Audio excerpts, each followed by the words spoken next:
අලුතෙන් එන ගොඩක් වාහන වලට මේ වෙද්දි ටයර් රිපෙයාර් කිට් එකකුත් එක්ක එයා කම්ප්‍රෙසර් යුනිට් එකක් එනවා. ඔයාලා මේ දකින්නේ ඒ වගේ Honda කාර් එකකට ආපු එයා කම්ප්‍රෙසර් යුනිට් එකක්.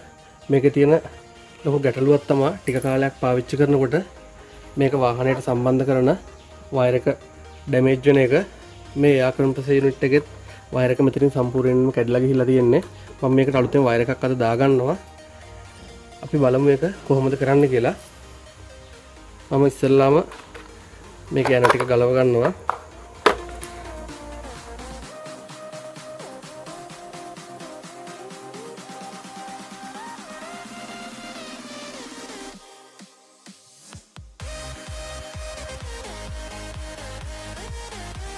මම දැන් මේක යන ටික ගලවගෙන ඉවරයි. මම හිමීට මේක ඕපන් කරගන්නම්.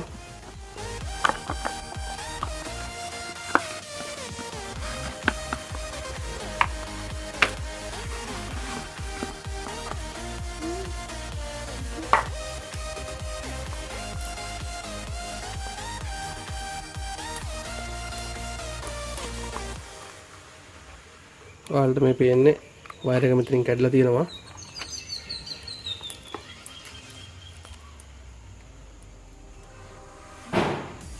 ඔයාලට දැන් පේන නැති වයර් එක සම්පූර්ණයෙන්ම ඩැමේජ් වෙලා තියෙන්නේ. අපි මේක අයින් කරලා අලුත් වයර් එකක් දාගමු දැන්. මම ඊට කලින් මේ යන දෙකත් ගලව ගන්නවා.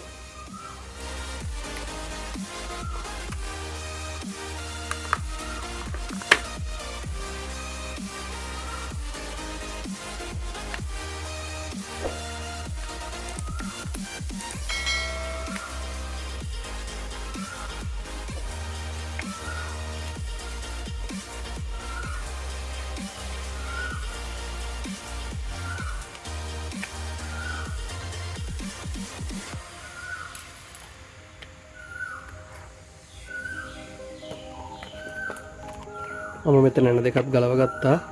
නමුත් අපිට මේක සම්පූර්ණයෙන්ම අහකට ගන්න වෙනවා වයර් දෙක අලුතෙන් සම්බන්ධ කරන්න. ඒක නිසා මම මෙන්න මෙතන තියෙන ඇනෙත් ගලව ගන්නවා.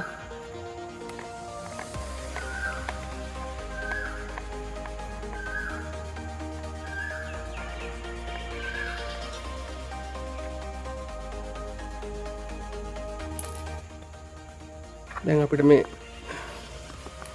ඇතුලේ තියෙන සම්පූර්ණ කොටසම හිමිට මෙහෙම ගන්න පුළුවන්.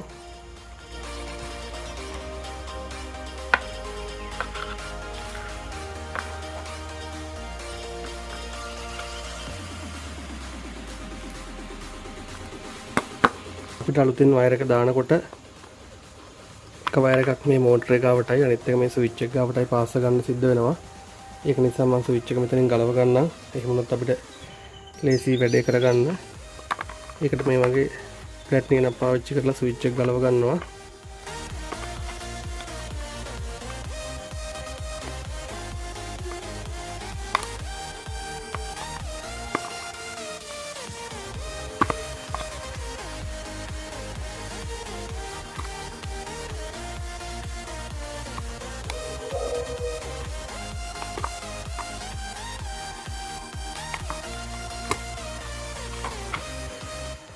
ඔයාලට පේනවා ඇති මම ස්විච් එක මෙතනින් ගලව ගත්තා. ඔයාලට මේ පේන්නේ එක වයර් එකක් කෙලින්ම මෝටර් එක ගාවට පාස් වෙලා තියෙනවා. අනිත් වයර් එක මේ විදිහට ස්විච් එකට ඇවිත් තියෙනවා. මේ කම්ප්‍රෙසර් එකට මේ වයර් එක තමයි මම දාන්න යන්නේ. ඒ වගේම වාහනයට සම්බන්ධ වෙන සිගරට් ලයිටර් සොකට් එක මේ විදිහට මම මිලදී අරන් තියෙනවා AliExpress එකෙන්. ඒකේ link එකත් description එකේ දාලා තියන්නම්. ඔයාලට ඕන කෙනෙක් ඉන්නවා නම් මිලදී ගන්න පුළුවන්. මේකට පාවිච්චි කරන වයර් එක මම මේ විදිහට ඉන්සුලේෂන් ටේප් එකකින් නොතා ගත්තා. මොකද එහෙම නැත්නම් අපි මේක පාවිච්චි කරන වෙලාවේදී වයර් එක පැටලිලා ඒක අපිට ගැටලුවක් වෙන්න පුළුවන්. අපි දැන් මේ සිගරට් ලයිටර් සොකට් එකට සම්බන්ධ කරන ඇඩැප්ටර් එකට මේ වයර් එක එක පැත්තක් සම්බන්ධ කරමු. ඉස්සෙල්ලා මම මේ විදිහට මේක යන්නේ ගලවනවා. ඊට පස්සේ මේ ඉස්සරහ තියෙන රතු පාට ප්ලාස්ටික් කවර් එක කරකවලා ගලව ගන්න පුළුවන්. මේ විදිහට ඒක ගලවනවා. ගලවලා සොකට් එක මම ඕපන් කරගන්නම්.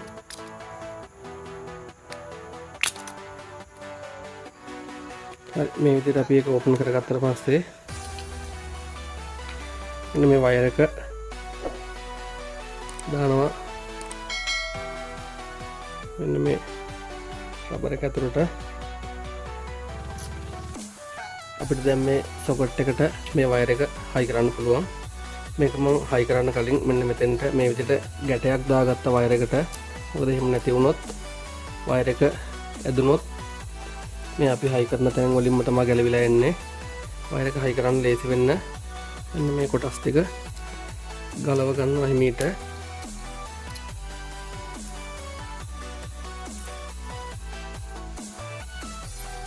මේ විදිහට අපිට ගලව ගත්තට පස්සේ වයර් එක හයි කරන්න ලේසි. මේ විදිහට නට් එක තියෙන පැත්තට මම වයර් එක සම්බන්ධ කරේ. සම්බන්ධ කරලා නට් එක දානවා.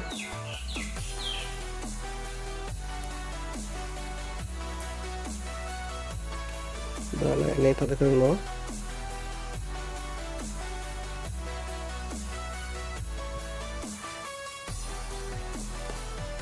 වයර් එක හොඳට හයි වුණා.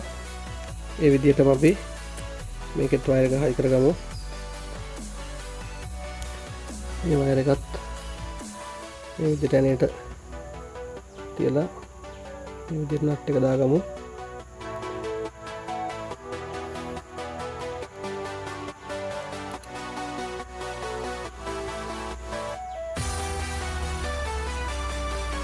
හරි දැන් වයර් දෙක සම්බන්ධ කරගෙන ඉවරයි මේ කෑලි වලට. අපිට දැන් තියෙන්නේ සොකට් එකට මේ කෑලි ටික හයි කරන්න. ඉතින් මම මේ කෑල්ල මේ විදිහට දාගන්නවා. මම මේ කෑලි දෙක මේකට දාගත්තා. දැන් අපිට තියෙන ෆියුස් එක දාන්න. ෆියුස් එක මෙතනට දැම්මා.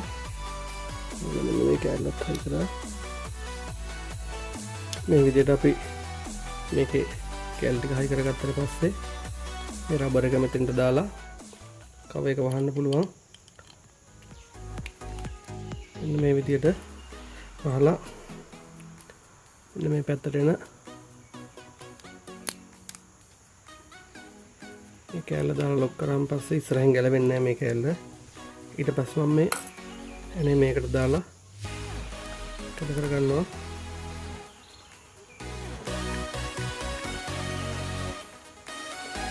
දැන් මේ පැත්ත ඉවරයි. දැන් තියෙන්නේ මෙන්න මේ කෑල්ලට නැත්නම් අපේ කම්ප්‍රෙසර් එකට වයර් එක හයි කරගන්න.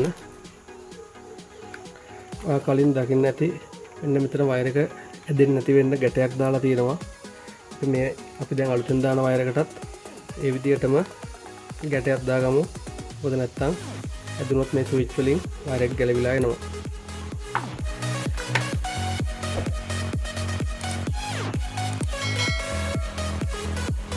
ඒක තිබ්බු විදිහටම මමත් වයර් එකට ගැටයක් දාගත්තා.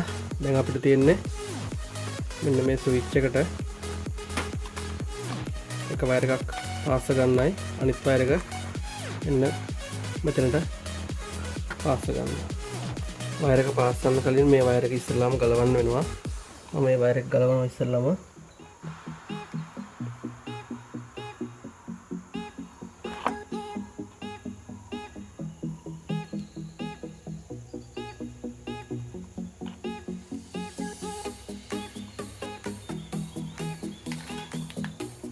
ඔයාලට පේන්නේ නැති වයර් එක ගැලවුණා. ඊට පස්සේ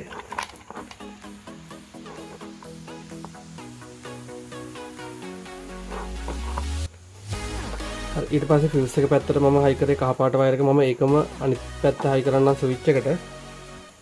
මේ විදිහට වයර් එක සුද්ධ කරගෙන අපි ඒක වයර් එක දාන්න කලින් මෙන්න මේ වයර් එකට එන රබර් කව එක ඒකට දාගමු. එතකොට අපිට ඒක මේ විදිහටම හයි කරන්න පුළුවන්. වයර් එක දාන්න කලින් මෙන්න මේ පැත්තෙන් මම වයර් එක ගන්නවා.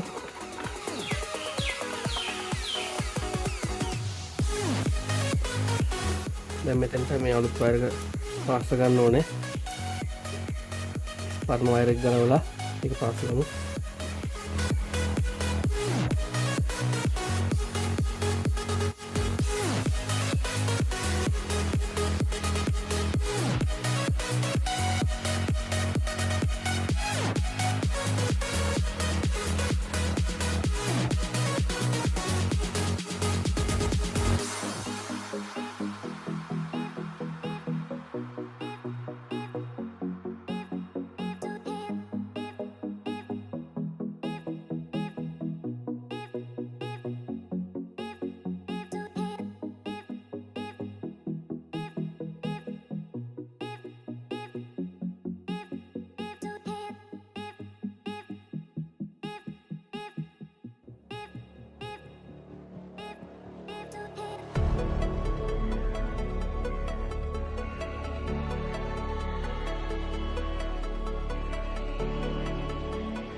දැන් මේකේ වයර් ටික පාස් කරගෙන ඉවරයි. දැන් තියෙන්නේ කෑලි ටික තිබුණු විදිහට හයි කරගන්න. අපි දැන් බලමු කොහොමද කරන්න කියලා එක.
මේක වයර් එක දාගෙන ඉවරයි. මේක අපි වාහනේට ප්ලග් කරලා බලමු වැඩේ සාර්ථකයිද කියලා.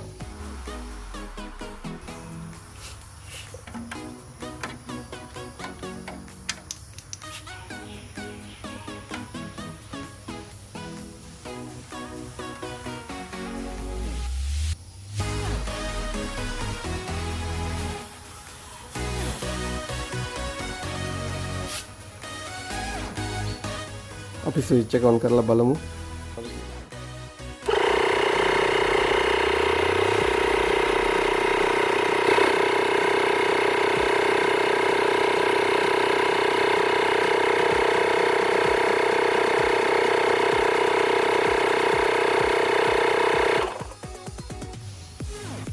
ඔයා ඒ දැක්කේ වයර් එක ඩැමේජ් වෙලා තිබුණු එයා කම්ප්‍රෙසර් යුනිට් එකකට අලුතෙන් වයර් එක දාපු විදිය. මේ වීඩියෝ එකත් එක්ක එකතු වෙච්චි ඔයාලට ගොඩක් ස්තුතියි. මේ වගේ වටිනා වීඩියෝ එකකින් අපි ඉක්මනින්ම නැවත හමු වෙමු.